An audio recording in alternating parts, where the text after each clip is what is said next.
Chapter 1. Kael. The Grand Solstice Hall smells like wealth, power, and impending emotional catastrophe.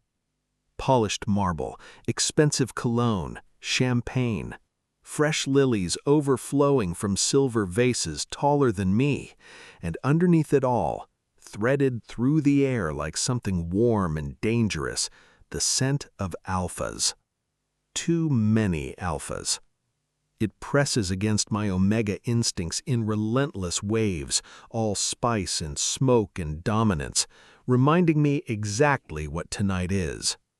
A mating ceremony. My mating ceremony.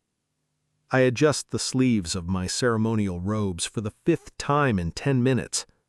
"Stop doing that," Elias mutters beside me. "You look like you're trying to aggressively exfoliate." "I'm nervous." "You've said that 14 times. That sounds made up. I started counting after the 7th. I glare at him weakly. Unfortunately, weak glaring loses some impact when your hands are visibly shaking. Elias notices immediately. "Oh, wow, you're actually terrified." "I'm not terrified. You look one inconvenience away from throwing up on a nobleman. That is a disgusting thing to say to someone moments before a life-changing romantic event." "You're right, sorry." He pauses. "Try not to vomit on the rich people." I hate him. Not truly, but enough that I briefly consider shoving him into the decorative fountain near the staircase. The hall stretches endlessly around us, glittering beneath crystal chandeliers that cast golden light across black marble floors. Elite families gather in clusters beneath towering silver banners embroidered with pack crests. Omegas gleam in silk and jewels. Powerful alphas stand like predators in tailored suits worth more than my childhood home. Everyone looks beautiful. Everyone looks composed. Meanwhile, I feel like my internal organs are trying to escape through my mouth. Because somewhere across this hall, Lucian Virek exists. My pulse trips the moment I spot him. Oh no, that should genuinely be illegal. Lucian stands near the ceremonial dais speaking to another alpha heir, one gloved hand tucked lazily into the pocket of his black suit pants. The formal wear looks custom-made for him. Sharp, dark fabric stretching perfectly across broad shoulders and a narrow waist. Silver cufflinks glint beneath chandelier light. His dark hair is swept carelessly away from his forehead, exposing the devastating structure of his face. Sharp cheekbones, straight nose, cold silver eyes that always look vaguely unimpressed with humanity. And God help me, he's beautiful. Like offensively beautiful, the kind of beautiful that makes intelligent conversation difficult, the kind of beautiful that has ruined the last 3 years of my life. "Your face is doing the thing again," Elias says. "What thing?" "You're staring again," Elias sighs. "I'm admiring respectfully. You're mentally climbing him." I choke. "That is not... You look at that alpha like you'd let him ruin your credit score." "I don't even have a credit score." "You'd let him invent one just to destroy it." I hate that I laugh, mostly because he's right, pathetically right. Lucian glances up suddenly. Our eyes meet across the crowded hall, and every coherent thought leaves my body immediately. Fantastic. Wonderful. I love being an Omega. His gaze holds mine for one unbearable second before sliding away again, cold, controlled. My stomach twists anyway, because maybe that's just how Lucian is, reserved, difficult, careful. It doesn't mean he doesn't feel the bond too. At least that's what I've been desperately telling myself for 3 years. The first time I meet Lucian, I'm 17 and carrying too many books through the university archives. He turns a corner too quickly. I collide directly into his chest. Books hit the floor. And then His hand closes around my wrist. The world changes. Not dramatically, not instantly, just enough. Enough warmth to make my breath catch, enough instinct to make my omega side go terrifyingly still, enough awareness that when I look up into those silver eyes, something deep inside me whispers, "Mine." I spend the next 3 years pretending that moment didn't alter my brain chemistry permanently. Poorly. "You're yearning," Elias says. "I am not yearning. You look like a 19th century poet dying of tuberculosis. That's incredibly specific. That's because you're committed to the aesthetic." Before I can retaliate, the music changes. The entire hall quiets. Conversation dies almost instantly as attendants begin lighting silver candles along the ceremonial aisle. My stomach drops. Oh, it's happening. An older Omega attendant approaches me with a gentle smile. "It's time, sweetheart." I inhale slowly, immediately regret it. Lucian's scent drifts through the crowded hall the second I breathe in deeply. Winter smoke, leather, something dark and masculine underneath it that hooks directly into Omega instinct and pulls. My knees almost buckle on the spot. Embarrassing, deeply embarrassing.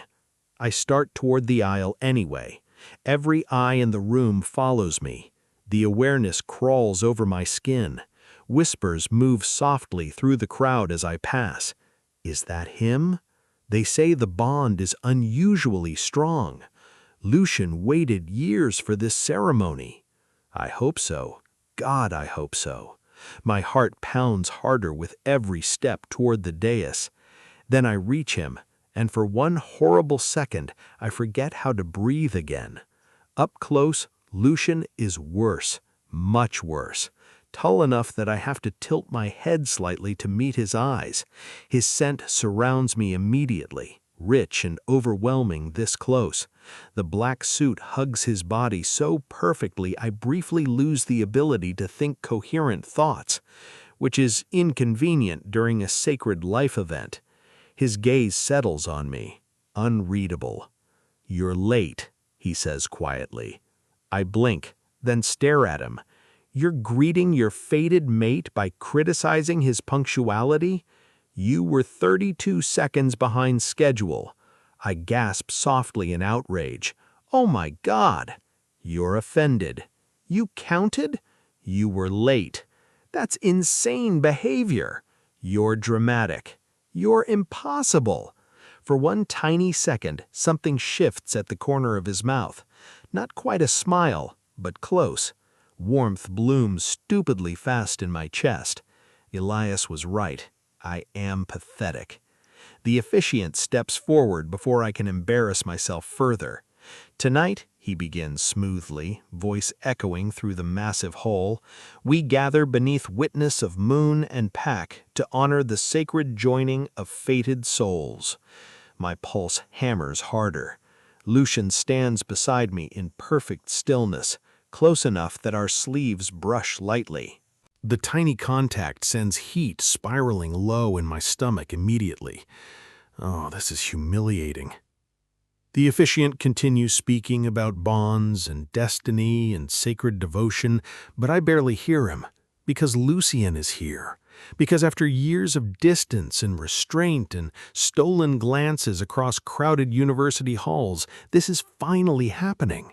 He chose this. He came here. Maybe he wants this too. Hope spreads fragile and warm through my chest. Then the officiant turns toward Lucian. "Lucian Viereck," he says, "do you accept the bond placed before you by fate and witness?" Silence. My smile falters slightly. Lucian doesn't answer. The hall waits. So do I. His jaw tightens once. A strange unease crawls down my spine. Wrong. Something feels wrong. "Lucian?" the officiant prompts carefully.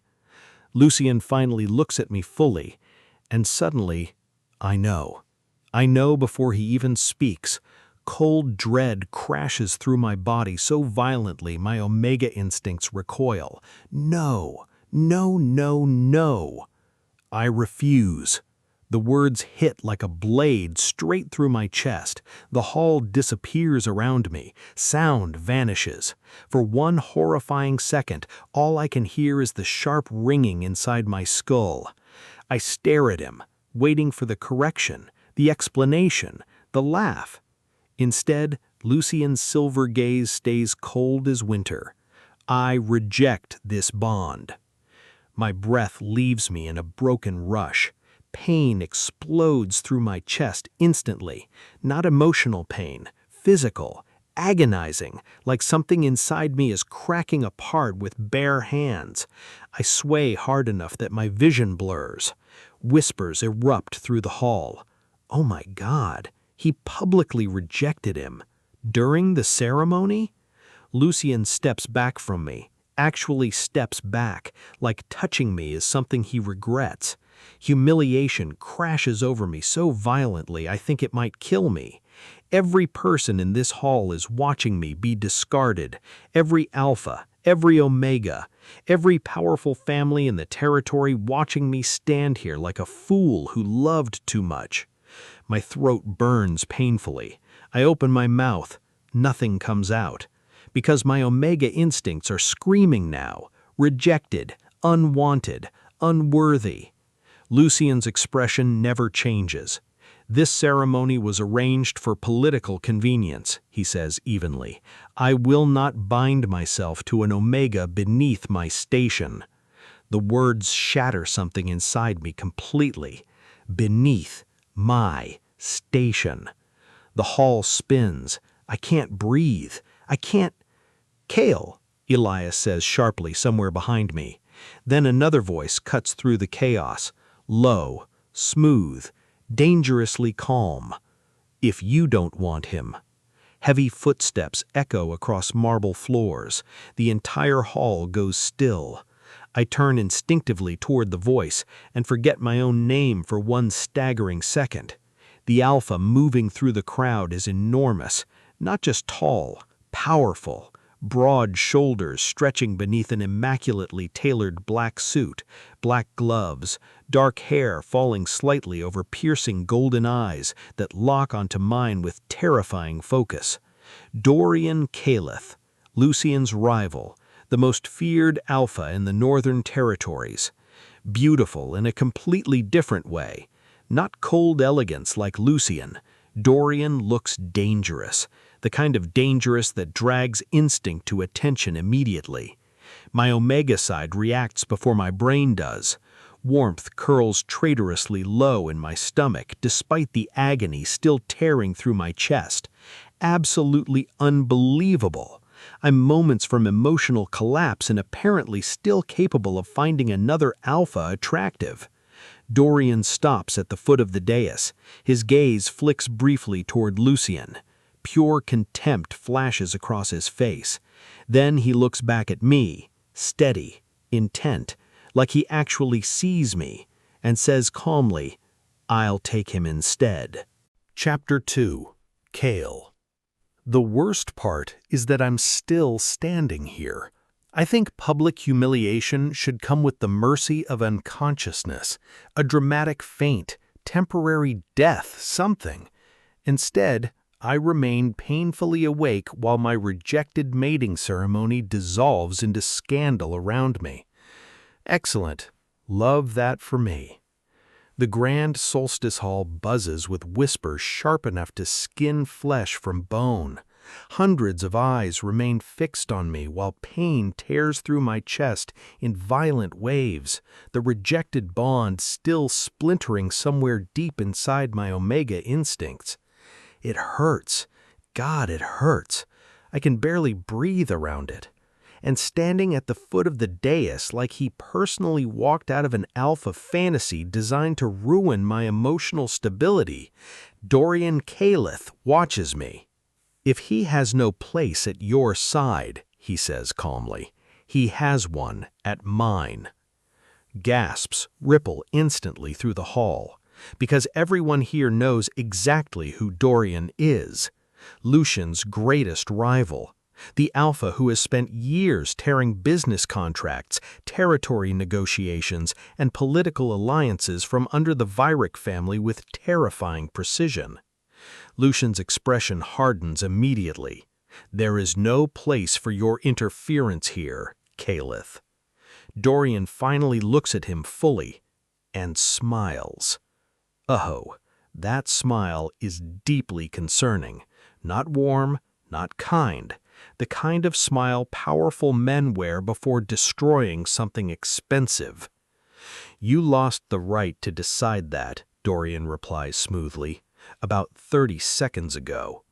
The officiant steps forward quickly, visibly panicked. "Alpha Kaelith, this is highly irregular. The Omega in question is already bonded." Dorian laughs softly, not loudly, which somehow makes it worse. How is he Lucian's Omega when Lucian rejected him in front of half the territory? Silence crashes down again. The officiant opens his mouth, closes it, because there is no answer to that. Lucian's silver eyes flash coldly. "This is not your concern." "No?" Dorian tilts his head slightly. "Then why do you look angry?" For the first time since this nightmare began, Lucian's composure cracks, only slightly, but enough. "You're pathetic," Lucian says, "taking scraps your enemy discarded."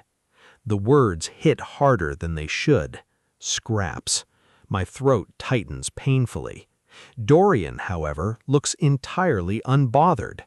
"If you think he's a scrap," Dorian says calmly, "you're even stupider than I assumed."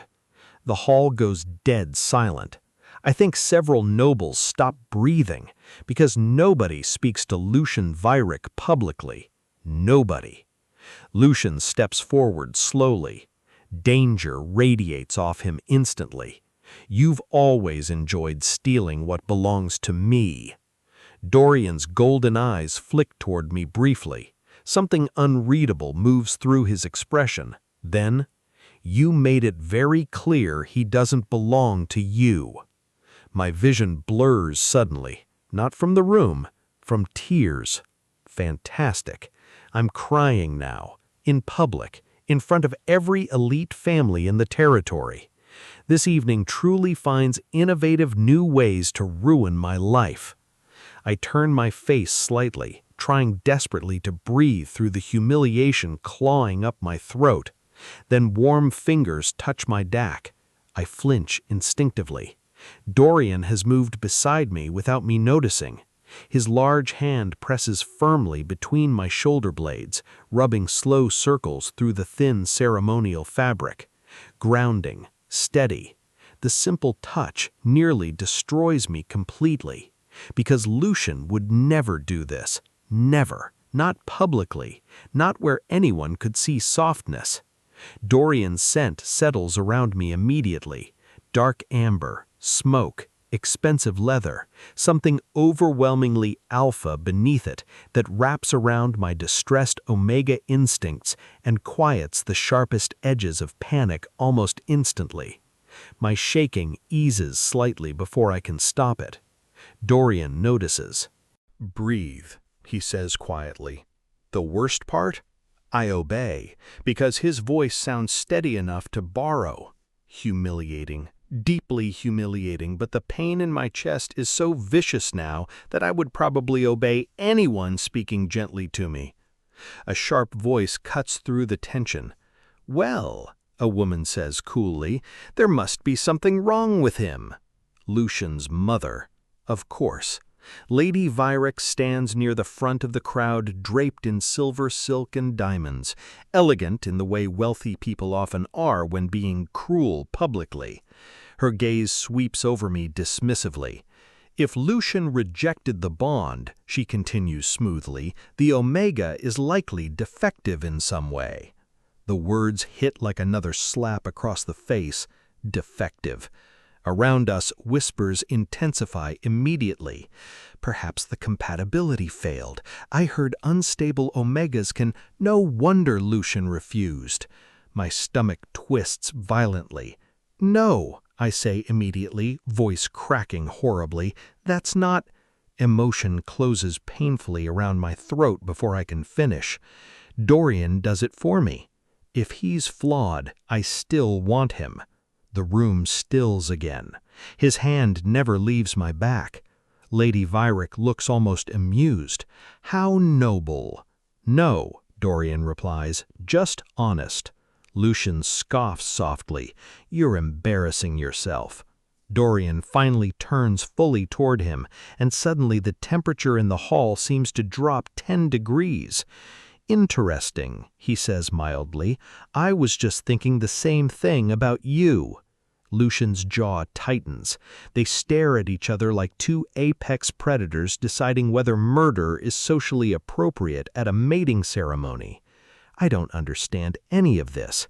Why is Dorian doing this? He and Lucian hate each other. Everyone knows that. So why step in now? Lucian rejected me, publicly, brutally. Dorian gains nothing by involving himself. Unless this is just another way to humiliate Lucian. The realization twists painfully in my chest. Of course, that makes sense. I'm not a person here. I'm leverage, a weapon, something useful to steal. Hot tears spill down my face before I can stop them. Mortifying. I press shaking fingers against my mouth immediately. Dorian looks down at me, and something in his expression changes instantly. The cold amusement disappears. What did he say to you? He asks quietly. What? Your thoughts changed. I stare. That is an alarming observation from someone I met approximately 30 seconds ago. You don't need to pity me, I whisper hoarsely. Pity? Yes. The word tastes awful. You're taking me because it embarrasses him. For one long second, Dorian simply stares at me. Then he says flatly, Kael. My pulse stumbles strangely. I don't know why hearing my name in his voice does that. You think I'd publicly challenge Lucian Vyrick for a joke? I don't know why else you'd do this. Something dangerous flickers across his face. Not anger at me, anger for me, and somehow that feels worse. Maybe, he says quietly, I simply don't enjoy watching people get hurt unnecessarily. The gentleness in his tone nearly undoes me. Lucian notices immediately. A sharp, ugly laugh leaves him. Oh, this is pathetic, he says. You're comforting him already? Dorian's hand stills briefly against my back. Lucian continues mercilessly. Careful, Kaelith, he gets emotional quickly. The humiliation burns so hot I physically flinch. Lucian looks at me coldly. You're crying over a bond rejection like we were actually in love? Something inside me cracks. Not the bond this time. Something smaller, more human. I loved you, I almost say. Instead, I bite down hard enough on the inside of my cheek to taste blood. Dorian's expression turns terrifyingly blank. You're done speaking now, he says softly. Lucian laughs again. You don't get to command me. No, Dorian agrees, but I can make you regret continuing. The threat lands heavily enough that nearby alphas visibly tense. For one dangerous second, I genuinely think they might fight in the middle of the ceremony hall. Then Dorian looks back at me instead, and everything in his face softens slightly. Can you walk? I honestly don't know. My body feels strange and unstable beneath the lingering agony of rejection.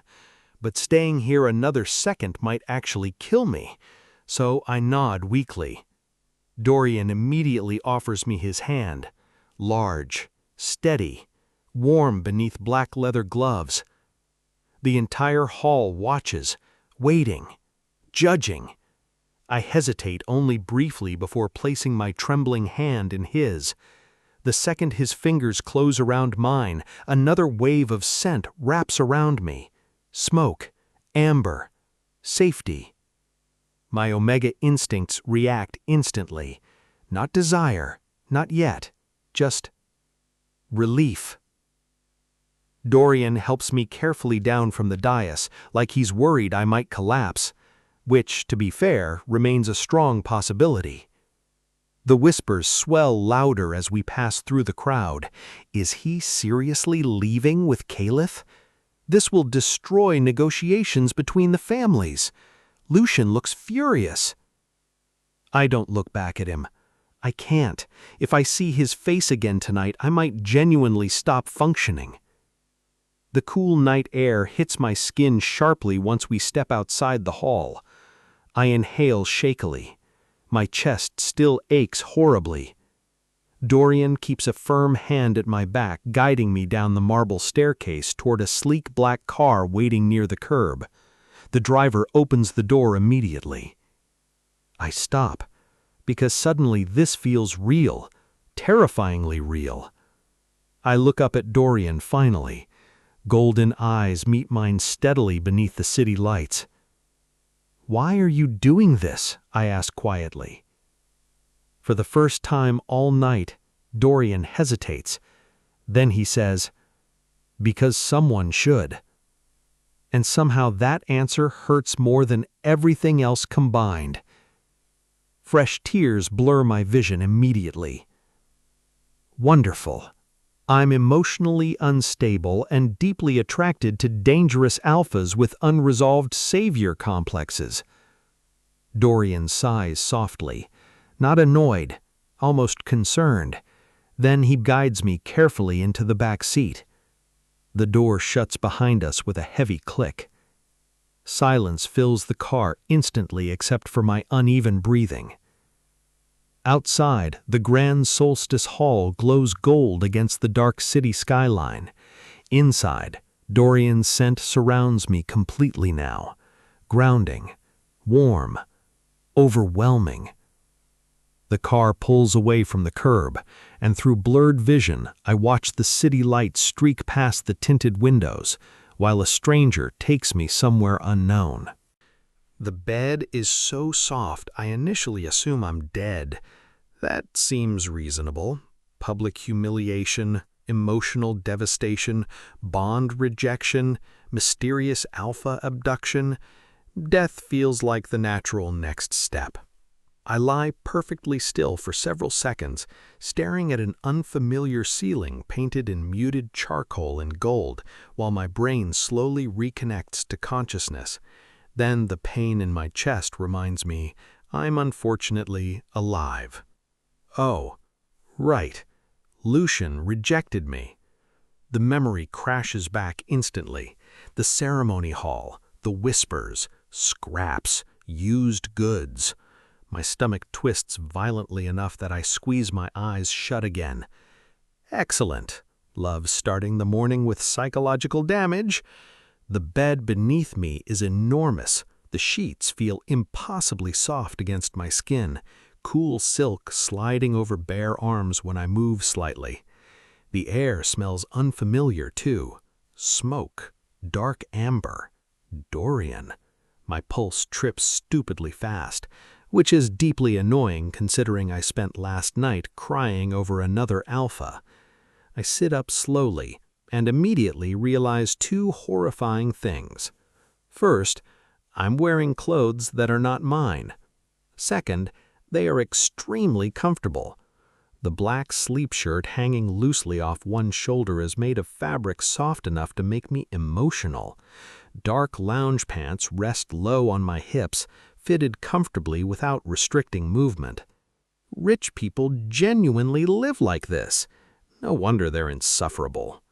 I push myself upright carefully, one hand pressing instinctively against my chest when the lingering ache from the rejected bond flares sharply again. Still hurts, not as violently as last night, but enough. Enough that breathing too deeply feels dangerous. The room around me belongs in an architecture magazine designed specifically to intimidate poor people. Floor-to-ceiling windows stretch across one entire wall, revealing an enormous city skyline washed gold beneath early morning light. black marble accents cut through dark wood and soft cream furnishings with brutal elegance. The bed alone is larger than my entire apartment. There's a fireplace. Who needs a fireplace in a bedroom this size? A quiet knock interrupts my spiraling. I freeze instantly. The door opens before I can respond. An older beta woman enters carrying a silver tray balanced carefully in her hands. "Good morning, Omega Kael." Omega Kael. The title lands strangely after last night. Not cruel, not mocking, just matter of fact. I blink at her.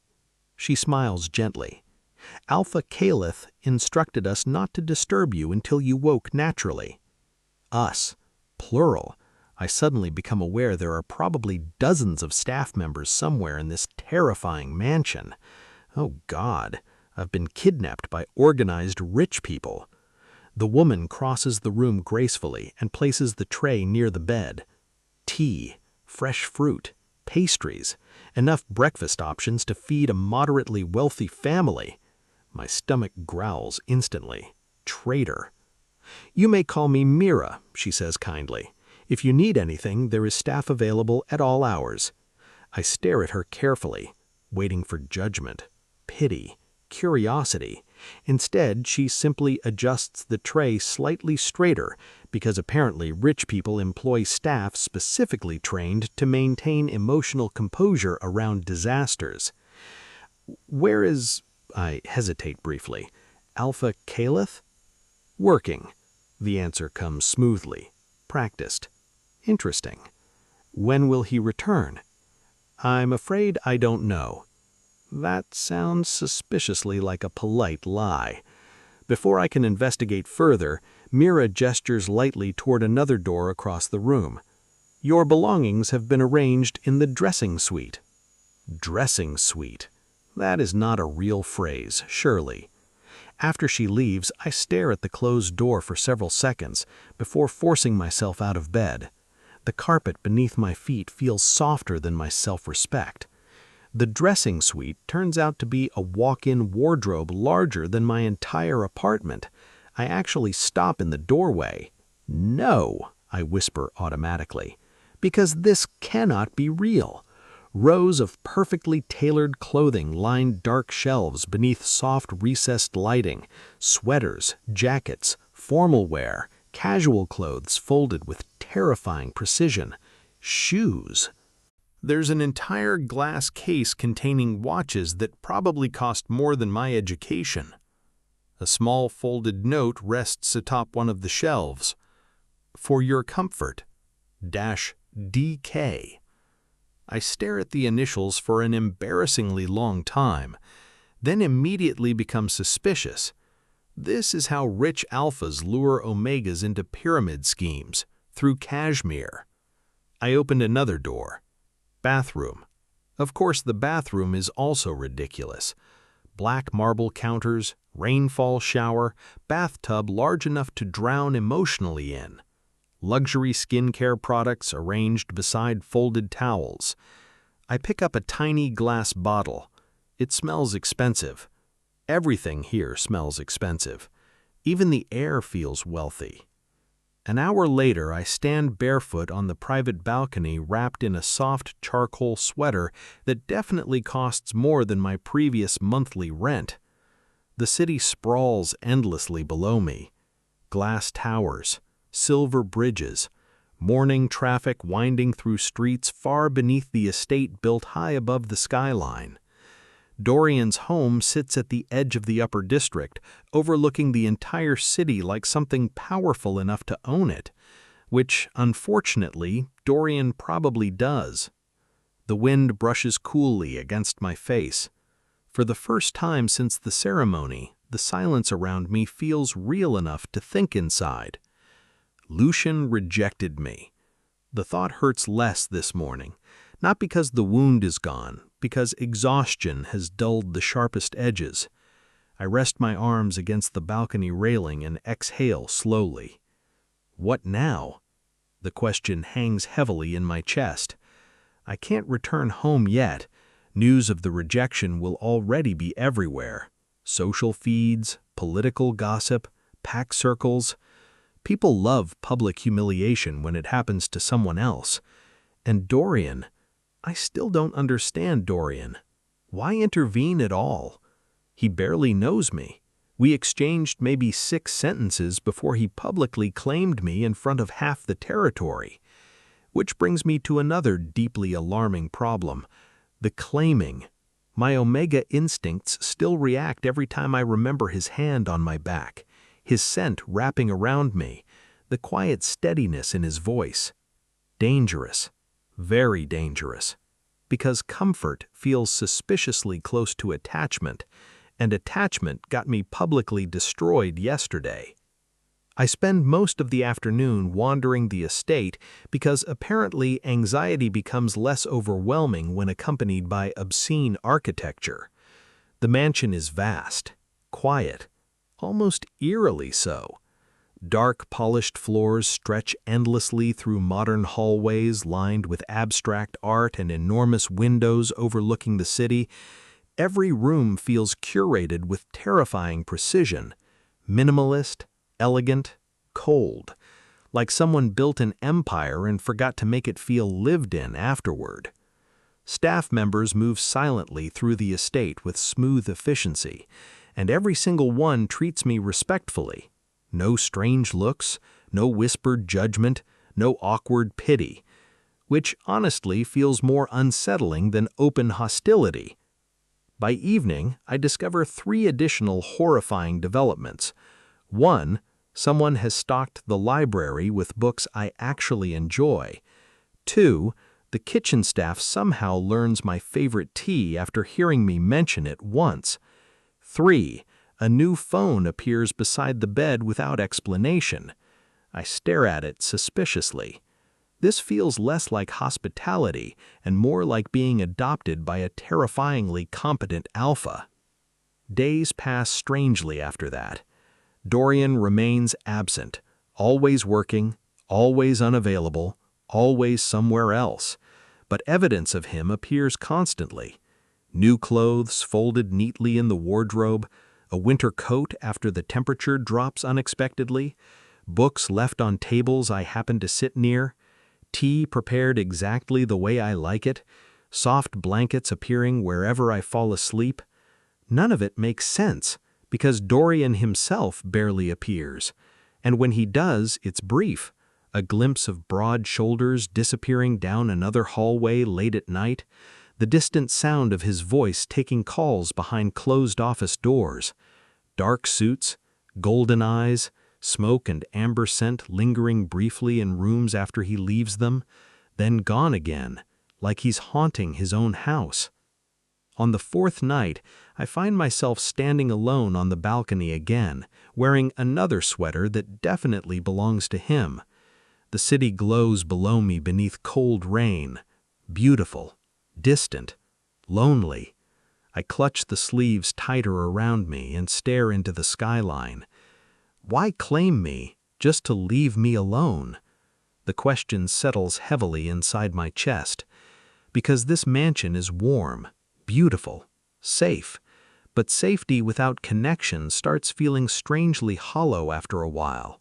And despite the luxury surrounding me, loneliness still finds ways to creep quietly into the empty spaces Dorian leaves behind. Chapter 4. Dorian. Rain turns the city into fractured gold outside the mansion windows. The storm has been rolling across the upper district for hours now, soft thunder vibrating faintly through the walls, while water streaks down endless panes of glass. Most of the estate is dark when I return. Good. I'm too exhausted for conversation. The negotiations in the southern sector dragged 3 hours longer than necessary because rich alphas enjoy hearing themselves speak almost as much as they enjoy wasting my time. I loosen my tie as I walk through the silent hallway, already mentally calculating tomorrow's meetings. Then I smell it. Salt. Omega grief. My steps slow instantly. Kael. The scent drifts faintly from the partially open bedroom door down the corridor, threaded with sadness sharp enough to tighten something unpleasant in my chest. I approach quietly and stop. Kael sits curled near the edge of the massive bed, knees pulled tightly against his chest beneath one of my charcoal blankets. The room is dim except for a single lamp glowing softly near the window. Rain taps gently against the glass behind him. His shoulders are shaking. He's trying to cry silently. The sight hits harder than expected. For a second, I just stand there, because I know this kind of grief. I remember another Omega crying like this years ago. Smaller shoulders, dark hair. My sister hiding in the bathroom because she didn't want me hearing her break apart after Lucian abandoned her. Something old and vicious twists inside my ribs. Kael wipes furiously at his face before inhaling sharply like he's trying to regain control. He still hasn't noticed me. That hurts unexpectedly too, because it means he's learned to collapse quietly. I lean lightly against the doorway and speak. "Are you okay?" My voice echoes in the empty, cavernous space. "If you want, I can leave you alone." Kael's head jerks up instantly. His eyes are red, his cheeks stained with tears. My heart gives a kick. I feel my ribcage tightening, his alpha instincts buried under the surface crowd my chest. The instinct to take a crying Omega in my arms, hold and soothe him, make him smile, is so ingrained inside me that I have to grit my teeth to keep myself planted at my spot. "Leave me alone. That's all you've done for days," Kael screams. His tone shocks me. I've been so lonely. First Lucian rejected me. Now you're rejecting me. "I'm not rejecting you," I say immediately. "I gave you space," I say lowly, "to grieve what was taken from you." Kael startles violently. His head jerks toward me immediately, his eyes red-rimmed and wet. Embarrassment flashes across his face first, then confusion. "I thought you wouldn't welcome my affection so soon after rejection. I know it's painful for Omegas to be rejected. I gave you time to process." "Oh." Kael's tears stop. He rubs his cheeks with the back of his hand. He looks so cute when he sniffles. For a moment, neither of us moves. Rain fills the silence softly. I don't approach him immediately. Don't touch him. Don't crowd him. Because hurt Omegas are too accustomed to affection becoming ownership afterward. And I need Kael to understand something very clearly. Nothing about this house is a cage. "You thought I was avoiding you." Kael looks down instantly, which is answer enough. Interesting. The realization lands unpleasantly. He interpreted distance as rejection. Again. "I wasn't," I tell him quietly. "You lost a bond, Kael. Even a cruel one leaves damage behind." His throat works slightly before he says, "Most alphas would have gotten impatient by now." I'm not most alphas. That finally earns a tiny, weak laugh. Small, fragile, but real. Something inside my chest eases at the sound. Kael wipes at his face again, clearly mortified by the crying. "You probably regret taking me home," he mutters. "No." The answer leaves me instantly, firm enough that his gaze flicks back toward mine in surprise. I exhale slowly and loosen the cuffs of my dress shirt before finally stepping further into the room. Still not touching him, still giving him space. "I asked you that night why I intervened." Kael nods faintly. "I never answered properly." The room quiets again around us. Rain, soft lighting, his scent lingering warmly through the darkness despite the sadness tangled through it. I study him for a moment before speaking again. "I had a sister," I say. Kael stills immediately. She was an Omega too. Understanding flickers slowly across his face. And there it is, the connection. She liked Lucian a long time ago, before he became obsessed with reputation and political alliances. My jaw tightens slightly. I warned her about him. And? Kael asks softly. And I was right. The old anger still burns hot enough to taste bitter. He courted her privately for months, I say. Told her she was special, promised he wanted a future with her. Kael's expression grows quieter with every word. He impregnated her, I continue flatly, then abandoned her the second his family found out. The silence afterwards feels heavy. Outside, thunder rolls faintly across the skyline. Kael's eyes widen slightly. Dorian. The pack blamed her, I say with a sharp laugh devoid of humor. Of course they did. Omegas are apparently responsible for every alpha mistake in existence. His mouth tightens, because he understands that too. I nearly killed Lucian over it, I admit calmly. That gets another startled blink from him. You say that very casually. I mean it very casually. Kael actually snorts softly through the remnants of tears. Progress. My sister thought her life was over. I continue more quietly. She thought no one would ever want an Omega with a child. His gaze drops instantly at that. There, that reaction, that awful ingrained fear Omegas are taught from birth. Useful only while untouched, valuable only while chosen, disposable afterwards. I hate it. I protected her, I say firmly, even when people gave her grief for it, even when my own pack thought she embarrassed the family. Kael looks back at me slowly. What happened to her? And finally, something gentler settles into the conversation. I lean slightly against the wall beside the bed. She met someone better. His brows lift slightly. An alpha? Yes. Who accepted her child? He adores the kid, I say dryly. Spoils him constantly. It's disgusting. That earns a real laugh this time, soft and surprised. I continue before he can spiral back into his own thoughts. They're married now, living in the northern district. Happy. Kael stares at me for a long moment, then says quietly, Guess happy endings exist for rejected Omegas too. Something about the way he says it nearly undoes me. Careful, hopeful, like he wants to believe it but doesn't quite dare yet. I move before fully thinking it through. Slowly, carefully. My hand settles gently against his shoulder. Kael freezes beneath the touch for half a second, then melts into it slightly. The reaction hits my alpha instincts like a punch. Mine flashes hot and immediate through my chest before I crush the thought down violently. Absolutely not. Not now. Maybe not ever.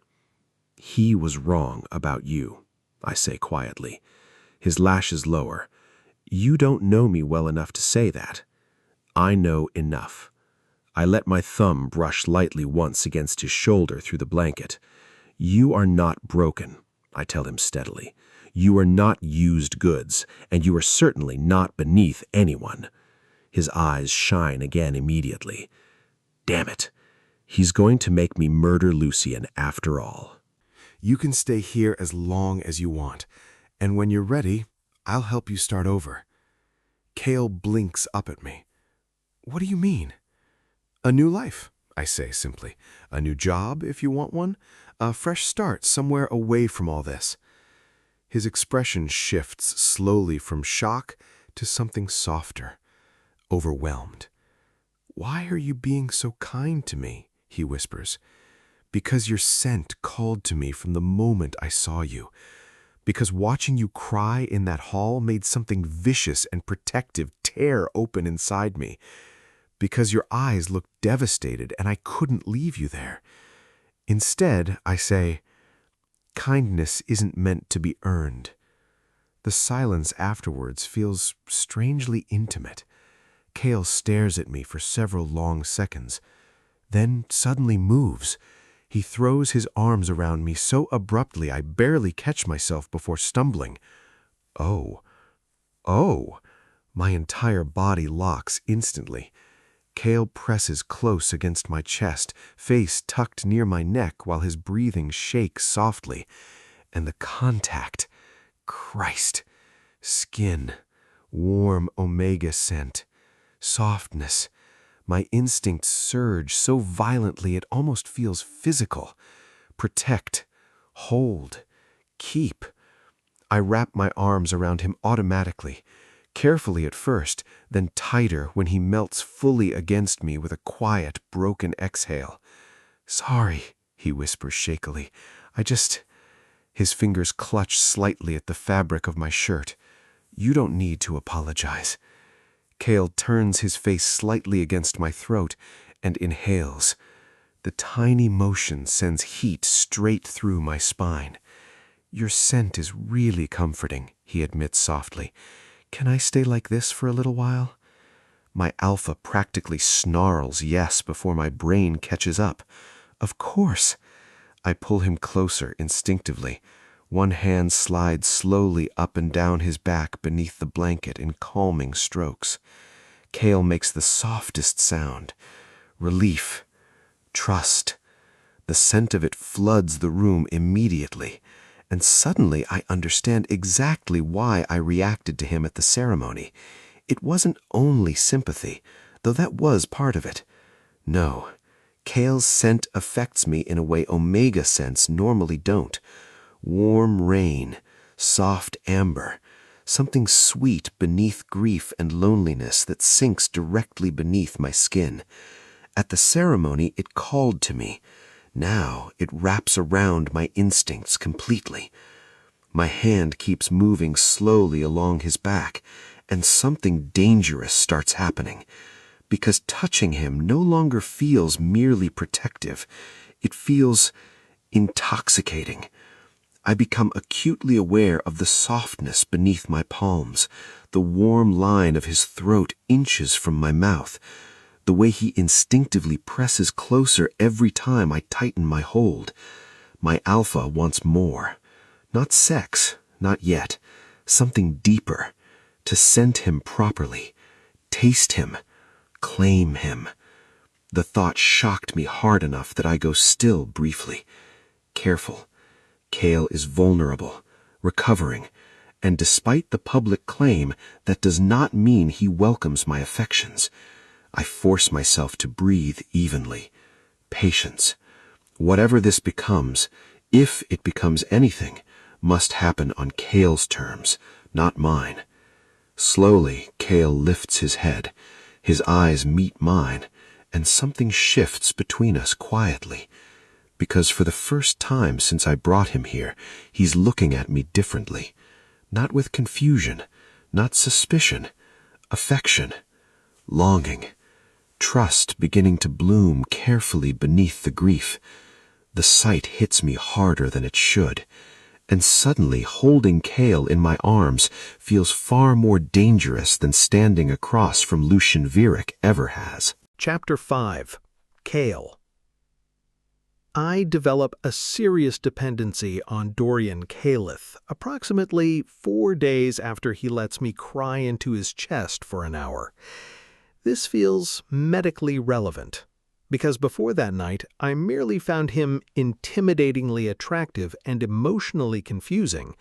Now I actively seek him out like a distressed house cat with attachment issues, which is humiliating. The worst part is that Dorian notices immediately. "You're staring again," he says one evening, without looking up from the documents spread across his desk. I blink. "I'm not staring." "You've been sitting on the arm of my chair silently for 12 minutes. That proves nothing." "It proves you're haunting me." I frown down at him. "You say that like it's a bad thing." Dorian finally glances up, and there it is again, that softening in his golden eyes that only appears when he looks at me now. Dangerous, extremely dangerous, because every time he looks at me like that, my Omega instincts immediately start trying to build a nest around him emotionally. The office smells overwhelmingly like him tonight. Smoke, amber, dark cedar. His scent wraps around me, warm and grounding, when rain taps softly against the windows beyond the massive bookshelf lining one wall. I've learned Dorian works late almost every night. I've also learned that if I quietly appear in his office carrying tea, he lets me stay. Not merely stay, linger, curl up beside him, exist near him without expectation, which somehow feels more intimate than anything Lucian and I ever shared. Dorian finishes signing one document before setting the pen aside. Then he reaches up without warning and rests a large hand against my thigh where I'm perched beside him. My entire nervous system immediately dissolves. Oh, wonderful. Love being biologically pathetic. "You're tense," he murmurs. "I'm always tense." That's concerning. I'm an Omega with abandonment trauma. Relaxation isn't really my brand anymore. Dorian's mouth twitches slightly. "You joke about your feelings constantly." "I also cry constantly. I believe in balance." That earns a quiet laugh, warm, low, dangerously attractive. Before I fully process what I'm doing, I slide off the arm of the chair and into his lap instead. The movement feels strangely natural now, like my body already knows where it wants to be whenever Dorian is near. His arms settle automatically around my waist, not possessive, protective, steady. And God, I love it. I love being held by him, love the heat of his body beneath me, love the way his scent surrounds me stronger when I'm this close, soothing something wounded and frantic inside my Omega instincts. Most of all, I love that Dorian never makes me feel ashamed for wanting comfort. Lucian would have. Lucian always treated softness like weakness, need like embarrassment. But Dorian strokes my hair absent-mindedly while reviewing contracts worth millions, like it's the most natural thing in the world. My eyes drift closed immediately. This is becoming embarrassing. "You're purring," Dorian says calmly. I sit up instantly. I am not. You absolutely are. I'm breathing affectionately. That's not a real thing. It is now. His hand slides slowly through my hair again, and despite my dignity screaming in protest, I physically melt against him. Dorian notices that, too. Of course he does. His large palm settles warmly against the back of my neck. "Better?"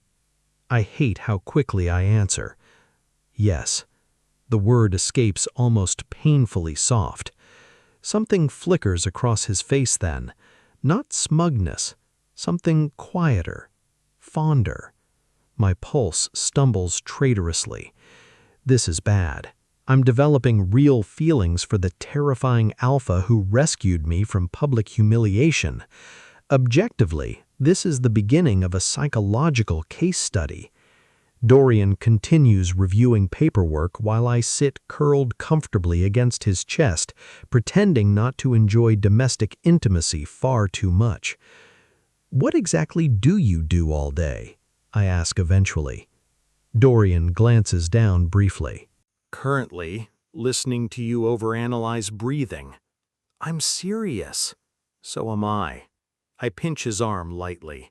He looks deeply unbothered by the assault. "You run businesses," I continue, "but every time I ask anyone in this house what kind, they suddenly develop diplomatic immunity. That's because they enjoy employment." His thumb brushes idly against my waist beneath the soft sweater I'm wearing. Another one of his sweaters. At this point, I've essentially become a very emotionally attached Omega raccoon stealing expensive knitwear. "I oversee investment firms," he says eventually, "property development, shipping routes, technology acquisitions." I blink slowly. "That sounds difficult." Then quieter, "Can I help somehow?" Dorian pauses. actually pauses. His attention shifts fully toward me now. With a business? With anything, I admit. My fingers twist slightly in the fabric of his shirt. I want to be useful. Understanding settles slowly across his expression. The lines around his mouth become deeper. You do not need to earn your place here. I know, I say softly, but I want one anyway. The honesty hangs quietly between us. I also miss the outside world. Dorian's brows lift slightly. Nature, civilization, public humiliation opportunities. I tilt my head back enough to look at him. I haven't left this mansion in ages. That's been approximately 2 weeks. Exactly. I'm becoming emotionally feral. A soft laugh escapes him. Then he goes thoughtful. Would you like to go somewhere tomorrow? I blink. Somewhere? A restaurant. His hand strokes slowly down my back. This sounds suspiciously like a date, I say, while my heart rate skyrockets. Dorian's eyes are fixed on me, and I know there's more to his offer than kindness. That makes my body feel warm. His mouth curves slowly. It is a date. My pulse immediately starts sprinting. Wait! Wait! Dorian's eyes gleam faintly with amusement. You're shocked? I gesture helplessly. You're powerful and terrifying and absurdly attractive. I assumed this entire situation was fueled mostly by protective instincts and emotional trauma. Those things are involved, he admits calmly, but I also happen to like you. My face burns instantly. Dorian continues before I can die from embarrassment. I enjoy listening to you. I enjoy your company. I enjoy the way you care about people despite what's been done to you. I stare at him, completely helpless, because nobody has ever looked at me like Dorian does, like I'm precious instead of delicate, like my softness is something to value instead of fix. I'd love to go on a date with you, I blurt. Dorian smiles fully then, and, dear God, that should genuinely be regulated by law. Good, he murmurs. Then he leans forward unexpectedly and kisses my forehead. The tiny touch absolutely destroys me. Heat floods through my body instantly. My pheromones spike so fast I actually gasped softly in surprise. Dorian's scent crashes over me stronger in response. Warm smoke, amber, alpha. Mine whispers something deep and instinctive inside me before I can stop it. Without thinking, I press closer against him immediately, rubbing instinctively against his chest just to surround myself with more of his scent. Dorian inhales sharply. His hands tighten around my waist briefly. Kael, he says quietly. I know, I mumble mortified. My Omega instincts are embarrassing. They're not embarrassing. They're natural. Easy for him to say. He isn't currently scent drunk over forehead kisses. I bury my face against his neck instead. And Dorian, dangerous, powerful Dorian, simply holds me closer while my pheromones flood the office and I completely lose control over my own body, letting my powerful alpha soothe me with his touch. Chapter 6. Kael. I spend an hour trying to decide whether I'm dying or just emotionally unstable, possibly both. Because ever since Dorian kissed my forehead yesterday, my body has been behaving suspiciously. Warm skin, weak knees, strange fluttering low in my stomach every time I think about him, which is constantly. I pace nervously around my bedroom while adjusting the sleeves of my sweater for the 8th time.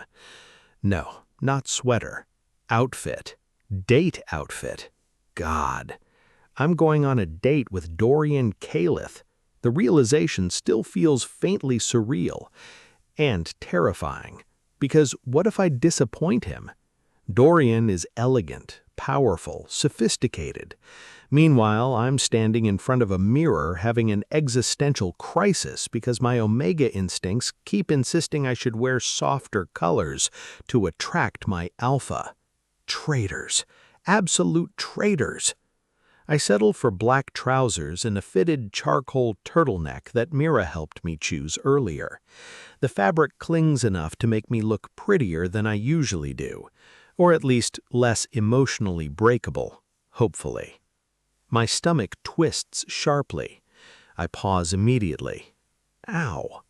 Okay, that one actually hurts a little. I press a hand lightly against my abdomen. Probably hunger, or nerves, or emotional instability. Again, possibly all three. A knock sounds at the door before I can spiral further. Then Dorian steps inside, and every coherent thought leaves my body immediately. Oh, that's unfair. That's genuinely unfair. He's still wearing his work suit, black fabric stretched sharply across broad shoulders and a narrow waist, dark tie loosened slightly beneath the open collar of his dress shirt. His hair looks faintly disheveled, like he's been running frustrated hands through it all evening. Golden eyes settle on me, then slowly travel downward. My pulse stumbles violently. Dorian goes very still for one dangerous second. You look beautiful. The compliment hits so hard my face burns instantly. Oh, I say intelligently. Wonderful response. A true conversational talent. Dorian's mouth curves slightly. You're blushing. I'm devastatingly handsome, I reply immediately. I think my body reacted in self-defense. That earns a soft laugh. Dorian crosses the room slowly until he's standing directly in front of me, close enough that his scent wraps around me instantly. Smoke. Amber. Alpha. My Omega instincts immediately light up like a building catching fire. Oh no, I want to climb him emotionally. Again. Dorian adjusts the collar of my turtleneck carefully, fingers brushing lightly against my throat. The tiny touch sends heat spiraling through my body so fast, my knees nearly weaken. Interesting. Concerning. You all right? He murmurs quietly. Yes, I lie immediately. Dorian's brows lift slightly. You answered too quickly. I'm committed to dishonesty. His thumb brushes once beneath my jaw. You're nervous. A little. His expression softens immediately. You don't need to impress me tonight, Kael. That somehow makes it worse, because now I want to impress him more. Dorian offers me his hand, and for some reason that tiny gesture nearly undoes me. No alpha has ever treated me this gently before, like I'm something precious instead of merely desirable. I place my hand in his. Dorian's fingers close warmly around me. Then he leads me downstairs. The black car waiting outside gleams beneath city lights, while cool evening air brushes against my overheated skin. Still warm, still strange. Maybe I'm getting sick. That would be deeply inconvenient timing. Dorian helps me into the car first before sliding in beside me, and because apparently my Omega instincts have abandoned all dignity permanently, I immediately scoot closer to him. Dorian notices. But instead of commenting, he simply rests one large hand against my thigh for the entire drive downtown, like he understands I need grounding. The rooftop restaurant glows above the city skyline like something out of a dream. Soft golden lighting spills across polished black floors, while music hums quietly through the open-air dining space. Glass walls overlook endless glittering buildings beneath the night sky. Everything smells expensive. Dorian laughs softly under his breath while guiding me inside. The hostess immediately straightens. Alpha Kaelith, your table is prepared. Of course it is. Dorian probably owns the moon, too. He leads me toward a private table near the edge of the rooftop overlooking the skyline. Then, he pulls my chair out for me. I stop, blink. "Oh," I say softly. Dorian pauses slightly. "What?" "You're—" I sit slowly, still staring at him. "You're very attentive." Something unreadable flickers briefly across his face, then smooths away again. Then softly, "Tell me about your childhood." I blink. "My childhood? You said before that you're a hopeless romantic." "Oh. Oh no. Humiliation topic. Excellent." I sink slightly lower in my chair. Dorian watches me patiently. Actually patiently, like he genuinely wants the answer. I hesitate briefly. I think Omegas are raised on stories." "What kind of stories?"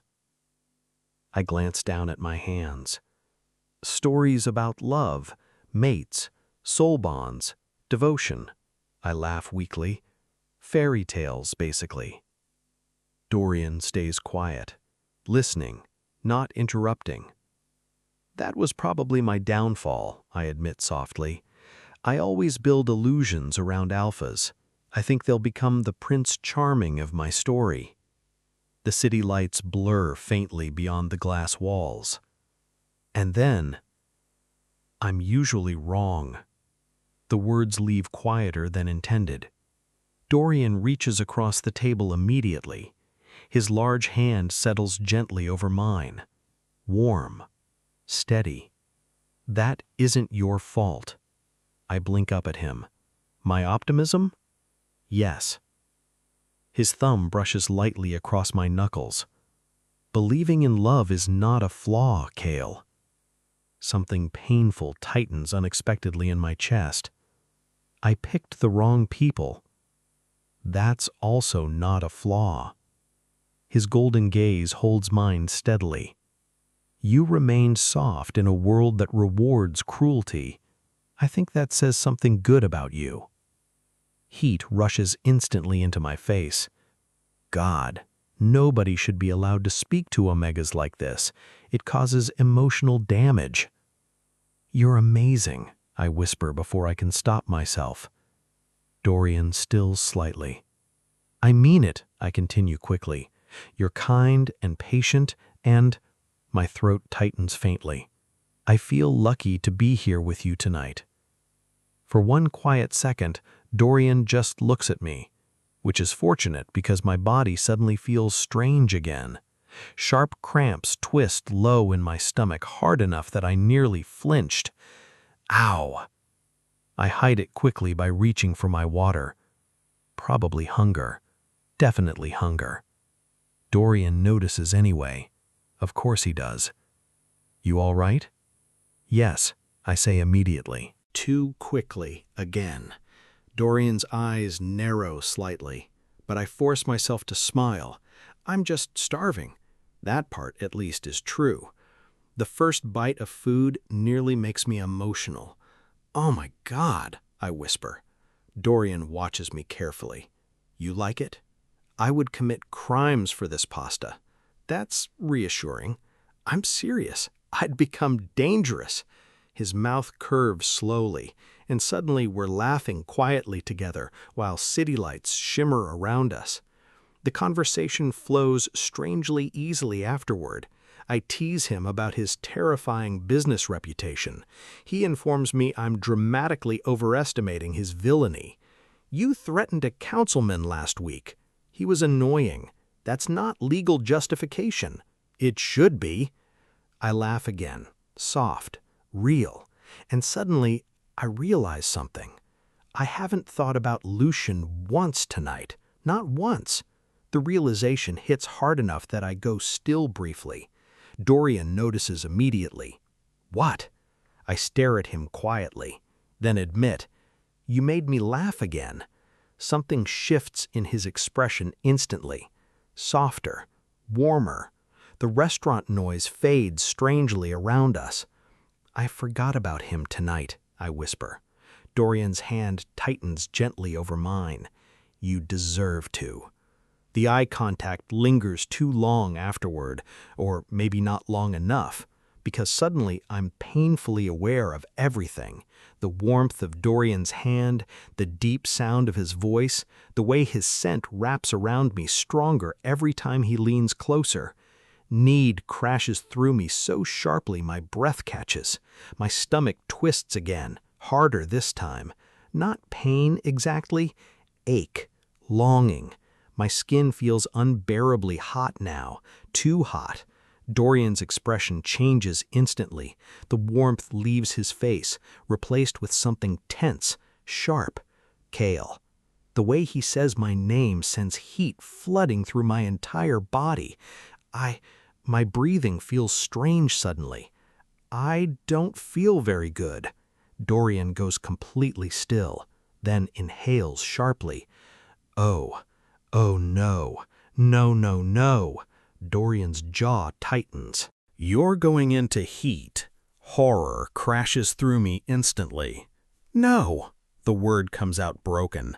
Not here, not during our first date, not like this. Dorian rises immediately. Then, before I can process what's happening, he gathers me into his arms. One arm beneath my knees, the other around my back, like I weigh nothing. I clutch instinctively at his shoulders while the restaurant blurs around me in humiliation and heat. I'm sorry, I whisper shakily as he carries me quickly toward the exit. I ruined everything. Dorian looks genuinely startled. You think this ruins anything? I went into heat on our first date. That sounds more inconvenient than tragic. I bury my burning face against his neck. I wanted tonight to be perfect. Dorian stops briefly near the elevator, then gently kisses my forehead again. Warm, tender, devastating. I was planning to make love to you at the end of the night anyway, he murmurs against my skin. My entire body floods with heat instantly. Dorian! His mouth curves slightly. Now you're simply more willing. I make a soft, embarrassed noise and hide my face against him harder. God, he's impossible. Another cramp twists through me sharply. Need pulses hot and aching through every nerve now. My Omega instincts claw desperately toward the scent surrounding me. Mine, mine, mine. I need you, I whisper shakily into his ear. Dorian's hold tightens immediately. I know. His voice drops lower, protective, possessive, and I'll give you everything you need.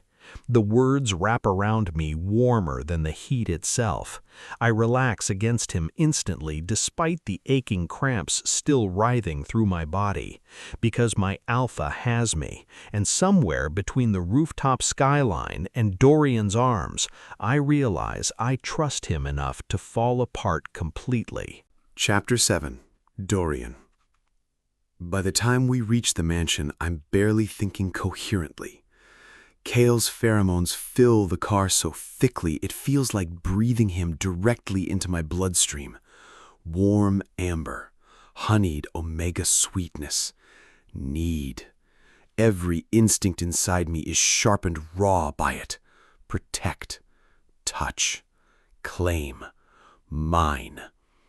The word pulses through my alpha instincts relentlessly, while Kael trembles in my arms in the back seat, flushed cheeks pressed against my throat. I'm sorry, he whispers again, weakly. I tighten my hold on him immediately. If you apologize one more time, I murmur against his hair, I'm banning the word permanently. Kael makes a soft, embarrassed sound. Then another cramp hits him. I feel it ripple through his body instantly. His fingers clutch hard at my jacket, while a tiny broken whine escapes him. Something possessive and violent tears through my chest. I need to take care of him, now. The second the car stops, I carry him straight inside. Staff members wisely disappear the moment they scent the air. Good, because right now my control feels dangerously thin. Kael is burning up in my arms. His scent clings to my skin, my lungs, my thoughts. By the time I push open the bedroom door, my own alpha instincts are practically feral. I lower him carefully onto the massive bed. Kael immediately curls inward with a soft, distressed sound. "Dorian!" I'm here. The words leave rougher than intended. I loosen my tie quickly before kneeling beside him. Kael's fingers fumble weakly at his turtleneck. Too warm. His body is overheating rapidly. "Easy," I murmur. I help him sit up slightly before carefully unbuttoning the collar and pushing the soft fabric down his shoulders enough to cool him. His skin is flushed gold beneath the dim lighting. Beautiful. Christ, I force myself to stand. "Water," I say, more to myself than him, because if I stay touching him another second, I might lose every remaining ounce of restraint. I return quickly with a glass. Kael is half buried beneath blankets now, nesting. The sight hits my instincts so hard I actually stop moving. He's gathered pillows around himself in a loose circle, clutching one tightly against his chest while making small, distressed noises under his breath. Omega instinct. Vulnerable, seeking comfort. And somehow he still looks unbearably beautiful doing it. Kael looks up the second he scents me again. Relief floods his expression instantly. "Dorian!" The way he says my name nearly ruins me. I kneel beside the bed carefully. "You need water first." Kael shakes his head weakly. "No, I know what you need." His breath catches. Mine almost does too. I slide one arm carefully around his waist and pull him upright enough to press the glass gently into his hands. "Drink for me." Kael obeys immediately. Watching him swallow while flushed and trembling in my arms should not affect me this much. But every soft sound he makes goes straight through my restraint. The second he finishes half the glass, he leans into me desperately. Seeking, trusting, mine. I set the water aside quickly before my instincts completely overwhelm me. Then I pull him fully into my arms. Kael melts against me instantly with a soft, broken sound. Oh. I bury my face briefly against his hair. Dangerous mistake. His scent crashes through me so hard, my control snaps sharply at the edges. Kael tilts his head upward instinctively, and I kiss him, finally. His mouth opens beneath mine immediately with a soft, desperate moan that nearly destroys me. Warm, sweet, needy. I kiss him slowly at first, trying to maintain some level of restraint, despite the way his pheromones are driving my alpha instincts insane. Kael has no such restraint. His hands clutch at my shirt while he presses impossibly closer, kissing me back with soft, hungry desperation that feels heartbreakingly trusting. I slide one hand gently beneath his shirt. His entire body arches instantly into the touch. "Dorian, I've got you," I murmur against his mouth. "I'll take care of your body during heat." Kael makes another soft crying sound, not distressed, relieved. Like he needed to hear that. I kiss him again, slower this time, savoring the warmth of his mouth while my hand strokes carefully along the heated skin of his waist. Every touch pulls another trembling sound from him.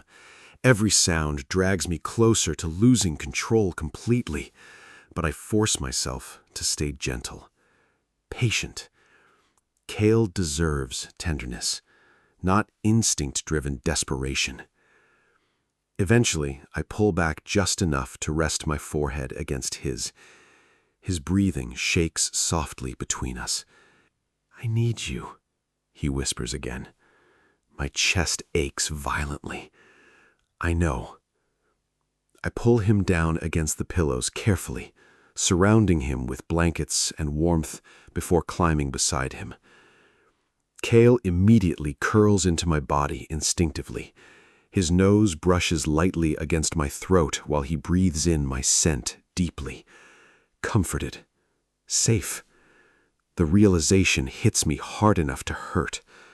I wrap both arms around him tightly, and somewhere between the rain outside the windows and the Omega in my arms finally relaxing against me completely, I stop thinking clearly at all.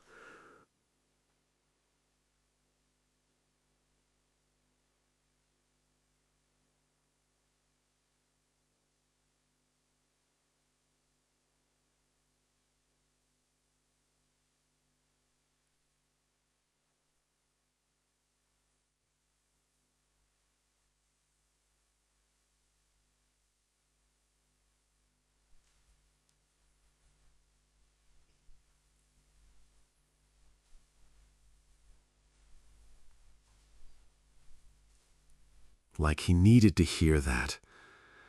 I kiss him again, slower this time, savoring the warmth of his mouth while my hand strokes carefully along the heated skin of his waist. Every touch pulls another trembling sound from him. Every sound drags me closer to losing control completely, but I force myself to stay gentle, patient. Kael deserves tenderness, not instinct-driven desperation. Eventually, I pull back just enough to rest my forehead against his. His breathing shakes softly between us. "I need you," he whispers again. My chest aches violently. I know.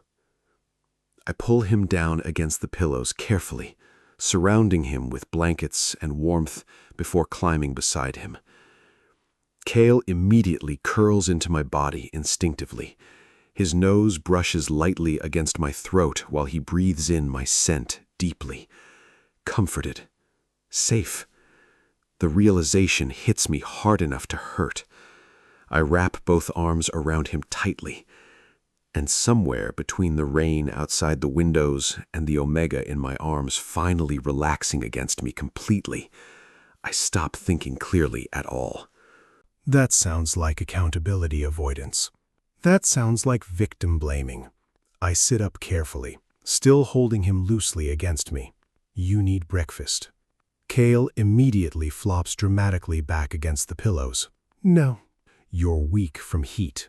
I'm also comfortable. You're impossible. You're in love with me." The words leave him casually, teasing, but my entire body goes still, because, oh no, he's right. The realization hits with terrifying clarity. I love taking care of him, love holding him, love hearing him laugh softly against my throat at night, love that he trusts me enough to fall asleep in my arms, love him. Kael notices my silence immediately. His expression shifts slowly from smug amusement to alarm. "Oh my God," he whispers, "you are." I recover just enough to arch one brow. "You sound surprised." "You're Dorian Kaelith. I assumed emotions feared you." "That's fair." Kael stares at me for another second, then smiles slowly. Warm, beautiful, dangerous to my remaining sanity. Breakfast arrives shortly afterward because this house operates like a luxury cult. Kael sits curled beside me at the dining table, wearing one of my oversized black shirts while sleepily stealing pieces of fruit off my plate. I end up feeding him half his breakfast because he keeps getting distracted mid-conversation. "Eat," I tell him for the fourth time. "I am eating." "You're philosophizing at your pancakes." They looked emotionally reflective. I press another strawberry into his mouth before he can continue. Kael blinks at me, then smiles around the bite. Christ, I'm catastrophically in love with this Omega. By the time breakfast ends, Kael looks much healthier, softer too, more relaxed. The sight settles something deeply protective inside my chest. "There's a gala tomorrow night," I say eventually.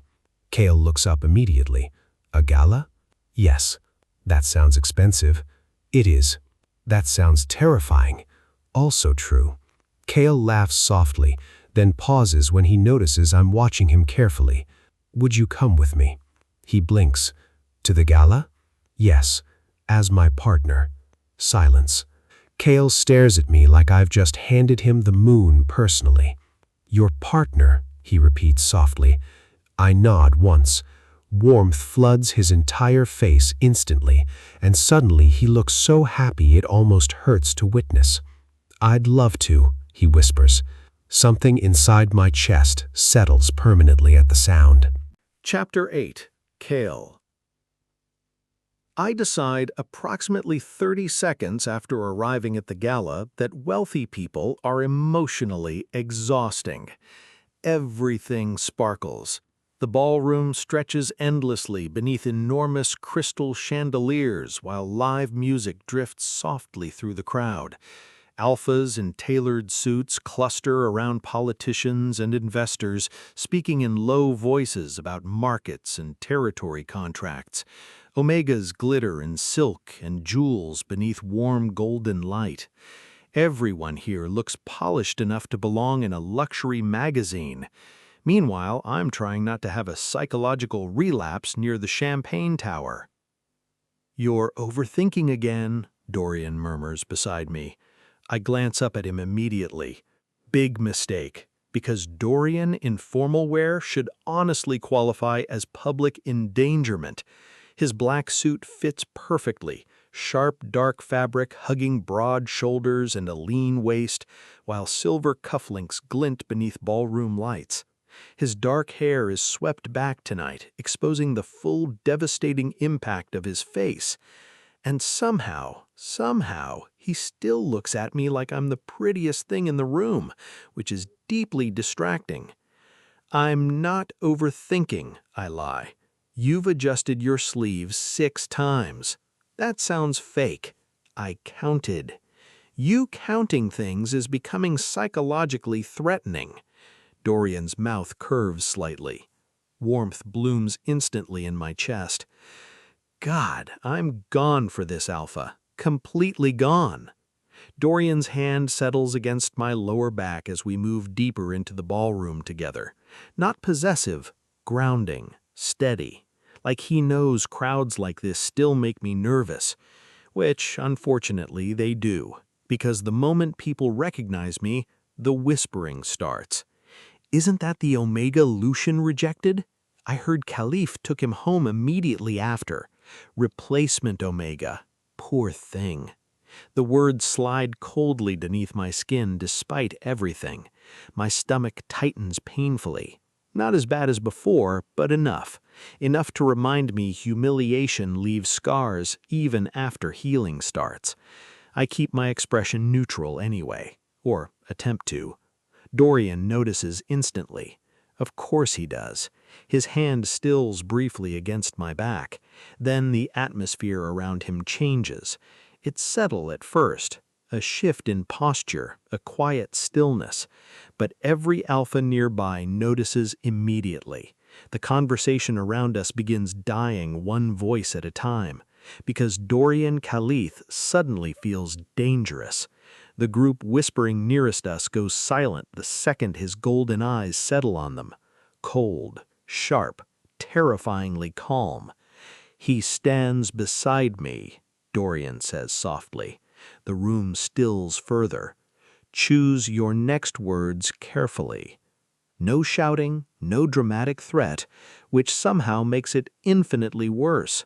The alpha nearest us visibly pales. "No disrespect intended, Alpha Kaelith." "Then show better judgment." Silence crashes down immediately afterward. No one speaks, no one even looks at us directly anymore.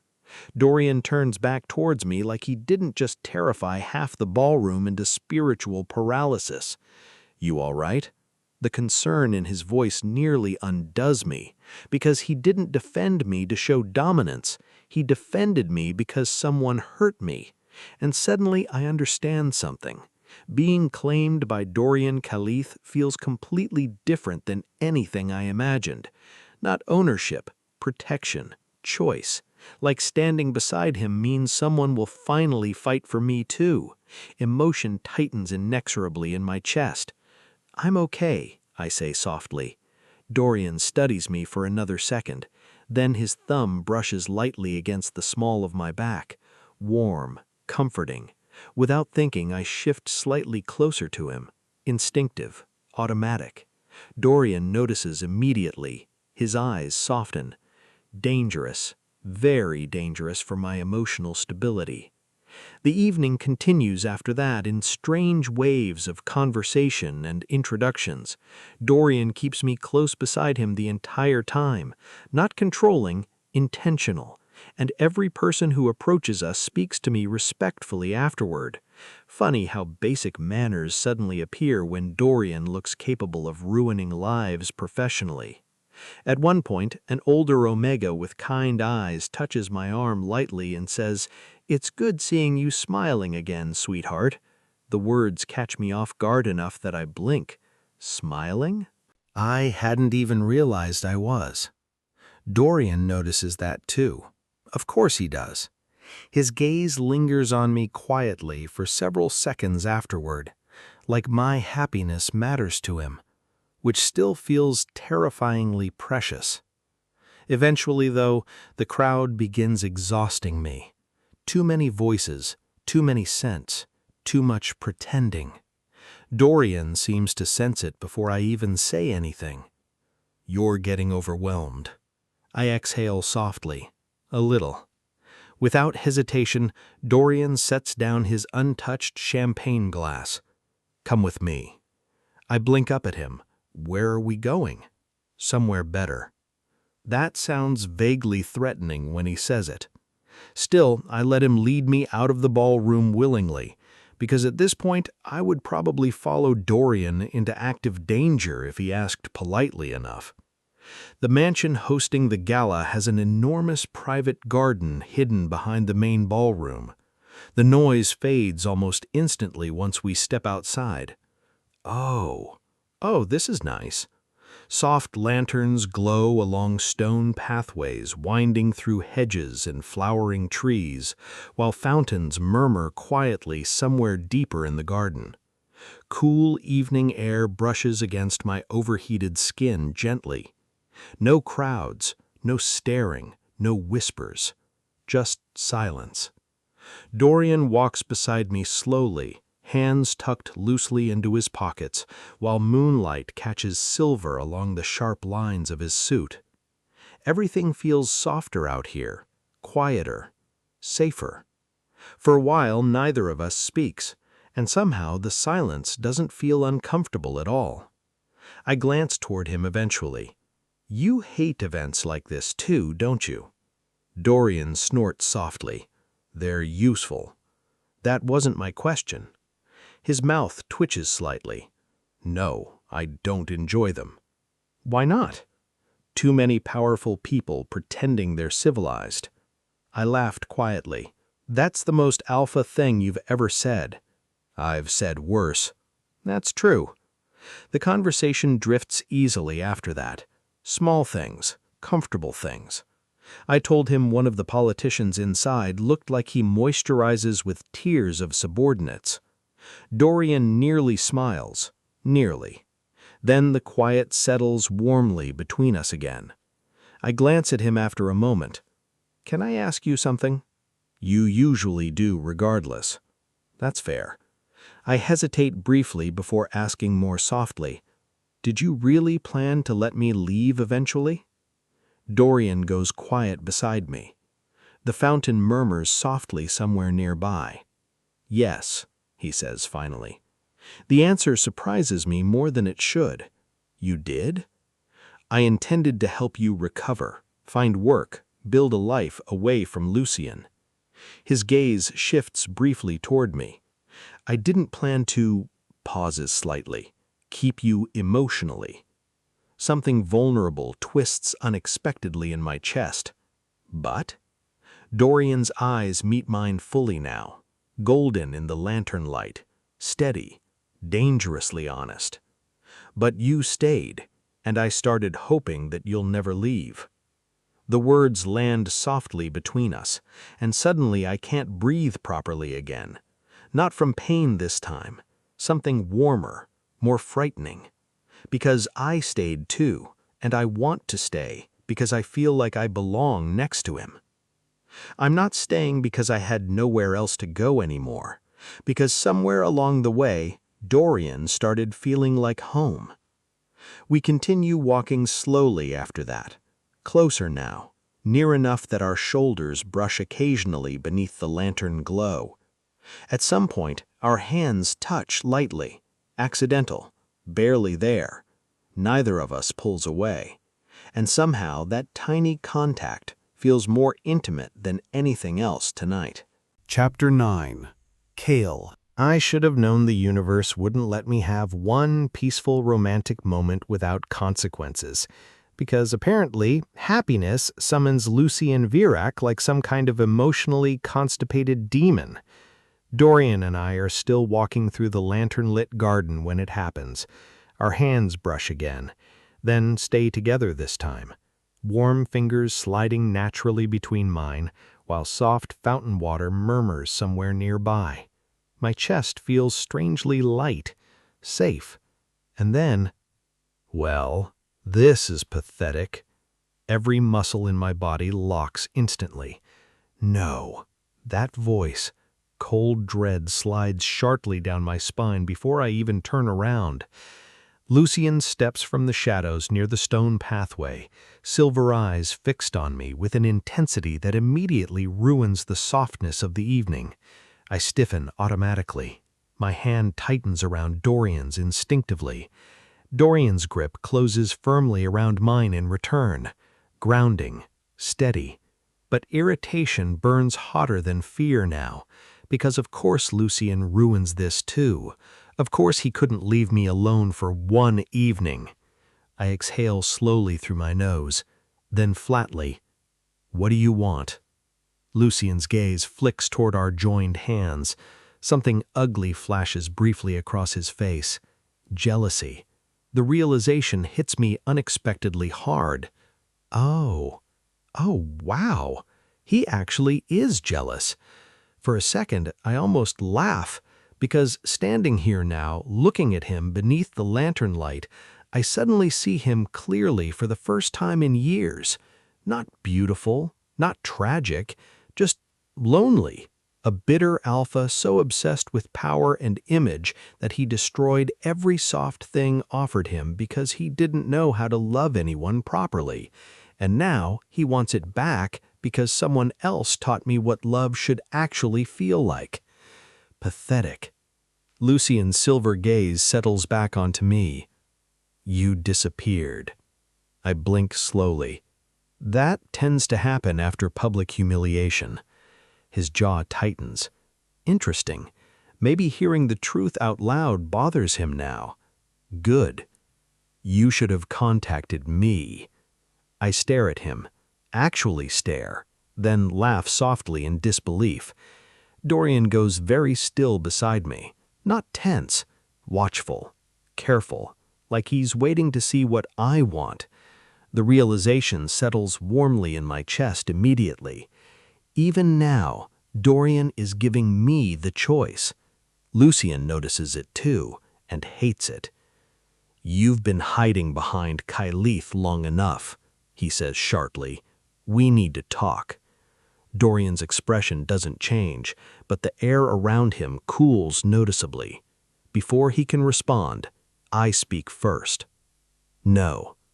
Lucian looks genuinely surprised. Maybe because old Kaelith would have followed him anywhere for scraps of affection, but old Kaelith died in the Grand Solstice Hall. I'm serious, I continue. What exactly do you think we have left to discuss? Lucian steps closer slowly. You're emotional right now. Oh my God. Dorian actually snorts softly beside me. Lucian ignores him entirely. The rejection was a mistake. The words hit strangely flat. Weeks ago, they would have shattered me. Now I mostly feel tired. You called me beneath your station, I say quietly. Lucian's expression flickers. I was under pressure. You called me used goods. That was anger. You rejected me publicly. Silence. The fountain water sounds louder suddenly. Lucian's voice lowers. The bond came back. My stomach twists faintly. Not longing, disgust, because there it is, the real reason, not remorse, possession. He misses what the bond gave him, not me, not us. I look at him carefully, and suddenly I realize something else too. I don't love him anymore. The revelation settles so gently it almost startles me. For years, Lucian existed in my mind like a fantasy, beautiful, distant, untouchable. I built entire futures around stolen glances and imagined tenderness. But now all I see is a man who mistook cruelty for strength, a man who wanted devotion without responsibility, a man incapable of loving anyone without first loving himself more. And worst of all, I know what real love feels like now. Dorian taught me. Love sounds like, eat something for me. Love feels like warm hands smoothing through my hair while I fall asleep against his chest. Love looks like an alpha pulling out a chair because he cares whether I feel cherished. Lucian never loved me. He loved being wanted by me. And suddenly I can't stand looking at him anymore. You don't want me, I say quietly. Lucian's expression hardens. I do. No, I shake my head slowly. You want to win. The words land directly, because his silence afterward says enough. Dorian hasn't interrupted, hasn't controlled the conversation, hasn't demanded anything from me. He simply stands beside me like he trusts me to choose for myself. And somehow that trust gives me courage. Lucian notices it too. His silver eyes narrow slightly. You think Kaelith actually cares about you? Before Dorian can speak, I answer immediately. I know he does. Lucian laughs softly, cold, disbelieving. He took you to embarrass me. No, I say calmly. He took me because you hurt me. The silence afterward feels heavy. Lucian studies me closely now, like he's realizing too late that something fundamental changed while I was gone. Then quietly, you were always meant to be mine. The words hit something old inside me. Not love, memory. The ghost of the Omega who once wanted nothing more than to hear Lucian say something like that. I pause, and for one dangerous second, I mourn him. The old Kael, the hopeful Omega who believed rejection meant he wasn't worthy of love. But then I feel Dorian's warmth beside me, steady, patient, real, and suddenly the answer becomes easy. I look Lucian directly in the eyes. You decided I wasn't. Lucian stills. And now, I continue softly, I've decided I'm not yours either. Emotion tightens unexpectedly in my throat. Not grief, something stronger, certain, safe. I step backward slowly, toward Dorian. I belong to Dorian. The words settle heavily into the night air. Lucian's face goes completely blank, like I struck him physically. Good. For once, let him feel abandoned. I turn away from him fully then, not because I'm weak enough to run, because I'm strong enough to leave. Dorian's eyes meet mine immediately, warm gold beneath lantern light. Concern, hope, love. My chest aches painfully around it, and suddenly I need him to know. I love you, I whisper. The words leave easier than expected, because they're true, completely true. I only accept you as my mate. Dorian inhales sharply, then his arms are around me instantly, strong, protective, safe. He pulls me tightly against his chest like he never wants to let me go again. "Thank you," he murmurs roughly into my hair. The emotion in his voice nearly destroys me. "For choosing me." I clutch tightly at the back of his suit jacket. There was never really another choice. Dorian's hold tightens almost painfully, not controlling, cherishing. "I'll treasure you forever," he promises quietly. The words settle deep inside me, and for the first time in my life, I actually believe them. Behind us, Lucian says nothing, maybe because there's finally nothing left to say. The power shifted long before tonight. I just didn't realize it until now. Because once I would have broken myself apart begging Lucian to love me. Now I stand safely in Dorian's arms, knowing exactly what real love feels like. And I finally understand. The rejection that once destroyed me led me directly to the alpha who was always capable of loving me properly. Epilogue. Dorian. 1 year later. The mansion sounds different these days. Softer, warmer, alive. A year ago, silence filled these halls like something permanent. Cold marble, empty rooms, staff speaking in hushed voices while I buried myself in work because it was easier than existing alone. Now there's laughter in the kitchen at midnight because Kael attempted to bake something romantic and nearly set a towel on fire. There are blankets permanently abandoned across furniture because he insists the estate feels emotionally hostile without soft things. There are books scattered everywhere, teacups left beside windows, music drifting through rooms at strange hours because Kael hates eating breakfast in silence. There is love here now, and somehow there is peace too. Morning sunlight spills gold across the bedroom when I wake. Kael is already awake beside me. He lies tangled comfortably against my side, wearing one of my black sleep shirts, soft hair messy against the pillows while he scrolls through messages on his tablet with a deeply offended expression. I study him quietly for a moment. The Omega, who once looked terrified to take up space in this house, now sprawls across my bed like he owns it. As he should. He notices me watching him eventually. "You're staring. You're beautiful." Kael sighs dramatically. "It's 7 in the morning. You can't flirt this aggressively before breakfast." I pull him closer anyway. Kael immediately melts against my chest with a soft, pleased sound that still affects me embarrassingly fast after all this time. "You love it," I murmur into his hair. "I tolerate it for your personal growth." Liar. I kiss his forehead slowly, then his temple, then the corner of his mouth. Kael laughs quietly and finally sets the tablet aside. "Good morning." The affection in his voice still settles somewhere deep inside me every single time. "Good morning." He tilts his head up slightly. "You slept better."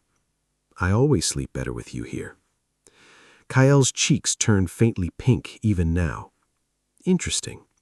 After a year together, I assumed I would eventually become immune to how adorable he is.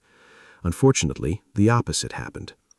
Kael brushes his fingers lightly down my arm beneath the blankets. "You have a meeting today." "I do." "You also promised to spend the afternoon with me." "I did." "And I wrote it in your schedule personally, so no escaping." I narrow my eyes slightly. "You abuse organizational power." "You're obsessed with me. You'll survive." "True. Deeply true." Kael stretches slowly before settling even closer against me again. "I like mornings with you," says softly. Something warm tightens in my chest instantly. "I like every part of life with you." He goes quiet after that. Not sad. Just emotional in the way he still gets sometimes when happiness catches him off guard. A year later, he still occasionally looks at me like he's surprised I stayed, so I make sure to remind him constantly. My hand slides gently through his hair. You're thinking too loudly. Kael snorts softly. That sentence makes no sense. It does to me. He smiles against my shoulder, then quieter. He was just thinking. His fingers tighten slightly against my chest. I didn't know love could feel this safe. The words hit hard enough that I close my eyes briefly, because neither did I. Not really, not until him. I spent years believing love made people weak, careless, cruel.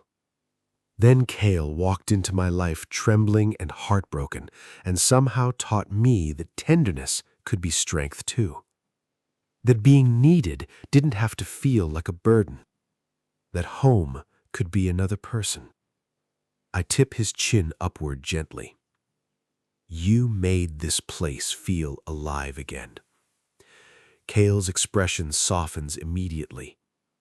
You made me feel alive again. I kiss him before he can say anything else devastating. Slow. Warm. Familiar. Kael hums softly against my mouth while his hands slide up my chest, lazily, entirely relaxed in my arms. Comfortable. Loved. Mine. Not because fate demanded it, because we chose each other anyway, and somehow that makes it feel infinitely more real. Thank you for listening to this story. Hope you enjoyed it. You can check out other books by Sasha Clinton, available on Amazon under the pen name Sasha Clinton. Also, check out my channel for more free lesbian romance audiobooks.